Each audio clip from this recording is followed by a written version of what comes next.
ঢাকা ৮ আসনের সম্ভাব্য প্রার্থী ও ইনকিলাব মঞ্চের মুখপাত্র শরীফ ওসমান হাদীকে ত্রয়োদশ সংসদ নির্বাচনের তফসিল ঘোষণার পরদিনই গুলি করে হত্যা করা হয়। এ নিয়ে ডিএমপি কমিশনার বলেন, হাদী হত্যা মামলার অন্যতম অভিযুক্ত ফয়সাল করিম মাসুদের ভিডিও বার্তাগুলো পুলিশ যাচাই বাছাই করছে।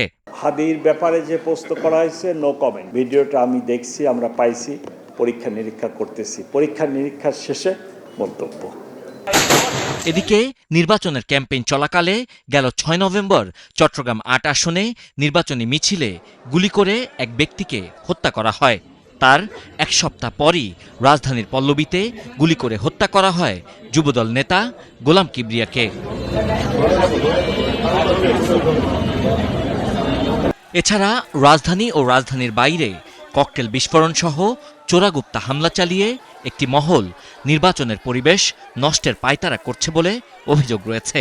এমন অবস্থায় আগামী নির্বাচনকে সর্বোচ্চ গুরুত্ব দিয়ে পুলিশে ব্যাপক রদবদল করা হচ্ছে বলে জানান ডিএমপি কমিশনার। আমাদের কাছে এখন টপ প্রায়োরিটি জাতীয় নির্বাচন। ঢাকা মেট্রোপলিটন পুলিশ একটি ভিন্ন প্রতিষ্ঠান, organization within the police department. এখানে ভোলার তমিজউদ্দিন থানার অফিসার ইনচার্জকে নিয়ে এসে গুলশানের ওসি করলে সে পারে না, সে তখন বিল্ডিংয়ের কয়তলা সেটা গোটে পাজেল্ট। সো এইরূপ অবস্থার ভিতরে মফস্বল থেকে একজন অফিসার নিয়ে এসে থানায় অফিসার ইনচার্জ করলে মোহাম্মদপুরে দিলে মাথা ঘুরে তার, এ কোথায় আসলাম। নির্বাচনে যেসব প্রার্থীরা নিরাপত্তা চেয়েছেন তাদের গানম্যান সহ নিরাপত্তা দেয়া হবে বলেও জানান তিনি। আপনার জীবনের প্রতি কতটা হুমকি আছে এইটা আমরা স্পেশাল ব্রাঞ্চ এসবিকে দিয়ে অ্যাসেস করি। অ্যাসেস করার পরে এসবি যখন বলে যে ইয়েস XYZ এর জীবনের নিরাপত্তার ঝুঁকি আছে, তখন এসবি অথবা আমি গানম্যান দিচ্ছি।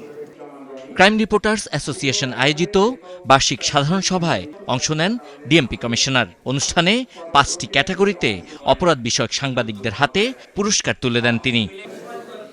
প্রতি বছর সেরা অনুসন্ধানী প্রতিবেদন ছাড়াও মাদক, সাইবার ও নারী শিশু ক্যাটাগরি সহ মোট ৬টি ক্যাটাগরিতে পুরস্কার দিয়ে আসছে প্র্যাব। Sabbir Ahmed, Star News, Dhaka.